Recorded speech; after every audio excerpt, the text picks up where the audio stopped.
Ukraine is demonstrating that the Russian war machine is not unstoppable. Russia should make a deal. Russia's lost tremendous amounts of people, and so has Ukraine. I think that President Trump can do it, or maybe only him. I don't know, really. Ukraine will win. It's just a question of time. The tide is turning for Ukraine. That's what some world leaders are saying when it comes to the war. But why now? What's the current state of play on the front lines? Although Russia continues to bombard Ukraine with drone and missile attacks, killing civilians and damaging infrastructure, including this iconic cathedral, Ukraine has been hitting back. This oil refinery in Moscow had to halt its operations after a drone attack that was claimed by Ukraine. And all this as world leaders gathered in France with all eyes on President Trump and President Zelensky. Ukraine isn't part of the G7, but President Zelensky was warmly welcomed by the host, President Macron, when he arrived. And a hot mic moment revealed a key question. So first, do you have bilaterals being organised with President Trump? Well, European leaders want to try to convince Donald Trump to increase support for Ukraine and get tough with Russia. Germany's Friedrich Merz even gave the US president a belated birthday present with the not-so-subtle message, "We're on the same side." Comments from the president varied throughout the day. At first, he wasn't too positive. It has no impact on us, other than we sell weapons. We're thousands of miles away. But the only reason I don't like to see 25,000 young people die every month. Well, the US president then struck a more upbeat note about meeting President Zelensky. We had a very good meeting. Look, Russia should make a deal. Russia's lost tremendous amounts of people, and so has Ukraine. After leaders took this as a change in position, the US president told the G7, "I'm still boss." So is this a change of tone from Donald Trump? And if so, again, why now? Our State Department correspondent Tom Bateman in Washington explains. Well, the war in Iran was setting things back for Ukraine, particularly the longer it went on. A number of reasons for that. One is Ukraine's desperate need for interceptors for Patriot missile systems to help them shoot down Russian attacks and defend their country. The war in Iran was putting a drain on those American armaments. But the other is this key point about President Trump having lifted some sanctions on Russian oil sales. Now, that was helping pour tens of millions of dollars into Moscow's war economy. So I think it will be something of a success, as they'll see it, for the G7, the other G7 countries, that they've got President Trump talking about Russia, Ukraine again, appearing to engage with that, and particularly his readiness, he has said, to start reimposing those sanctions on Moscow once the oil, he says, starts flowing again through the Strait of Hormuz.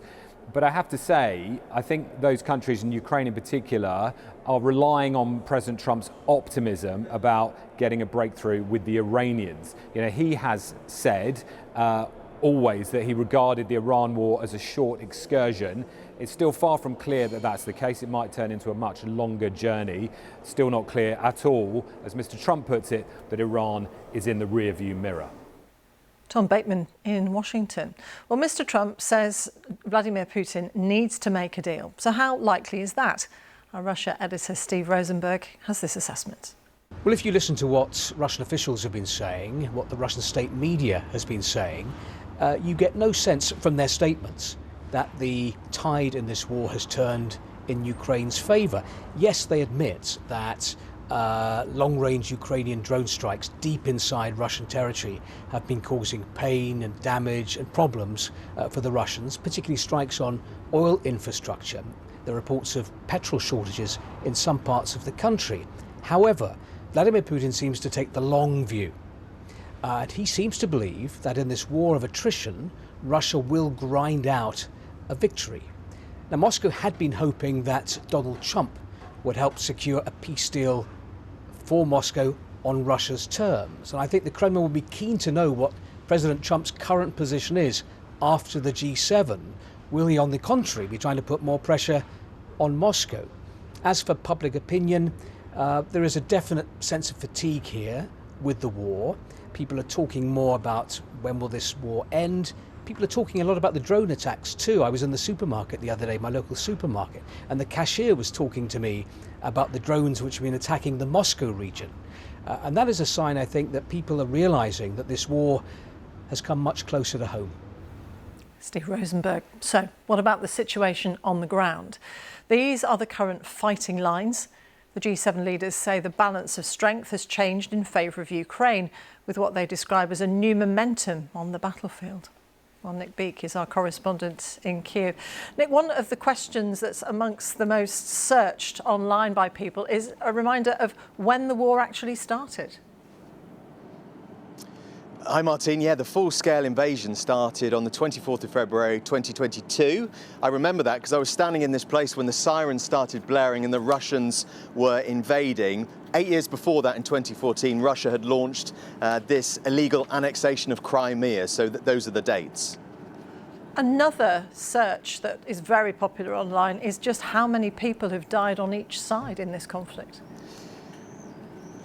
Yeah, really hard to say for sure. President Zelensky said in February that 55,000 Ukrainian troops had been killed. Now, some analysts believe it's much more than that. They say maybe 140,000.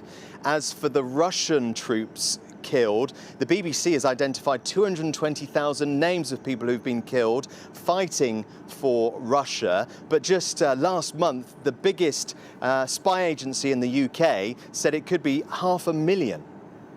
Another one, Nick, that people are curious about is Ukraine going to join the European Union? Well, it's applied to join, Martine, and the negotiations have just started. It's a long process, though. Ukraine has to show that it's got democratic institutions here that are fit for purpose. It needs to show that it's rooted out corruption, but it could take years. And at the end of it, all of the other EU countries have to agree to having Ukraine in the club. Nick, stay with us. Ukraine is claiming back territory at an extraordinary rate, and much of its success is thanks to cheap and effective drones. Mikey Kay from the Security Brief explains how drone technology is helping Ukraine. I spoke to a Ukrainian Special Forces drone commander today, and he told me specifically that they're targeting mid-strike capability now. The Russian logistical resupply machine that is feeding the Russian infantry that are fighting in the occupied areas of Ukraine in the east. They're using three key capabilities. The Volodymyr, which is a one-way attack drone, that's specifically going after Russian armor, trucks, and personnel. They're using something called the Hornet, which is a first-person view drone interceptor targeting the Geran 2 one-way attack drones. The Russians are putting about 6,500 of those on Ukraine every month. And then the third one is the Dementor, and that is a drone specifically designed to take out Russian intelligence, surveillance, and reconnaissance drones. And using that ecosystem, the Ukrainians have now regained more territory than they've had since the beginning of the Russian aggression in February 2022. Mikey Kay. So, Nick, to you in Kiev, is this the tide turning for Ukraine? What's your assessment? Well, it doesn't feel like it when the Russians launched their big attacks like they did a couple of days ago. More than 600 drones were sent across Ukraine, 70 missiles, 20 of which got through, and the Ukrainians say they desperately need more of these American-made Patriot interceptors to try and protect their towns and cities. But as Mikey was saying there, when it comes to drone production, they've really ramped this up and they are seeing the gains. We know that President Trump has withdrawn military donations, as it were. The EU, they're still giving a lot to Ukraine. There's this 90 billion euro loan which is coming Kyiv's way. So that's militarily. In terms of what's going on diplomatically, President Trump is key to this. After the G7, he seems to be aligned with the other EU leaders, saying that, yes, he'll ramp up sanctions on Russia, but will he actually continue down this path? Will he continue to have interest in this conflict, or will he try and push Ukraine once more into a very, very bad deal? We shall see. Nick, thank you. Nick Beek in Kiev. And that's a summary of what you need to know on the war in Ukraine.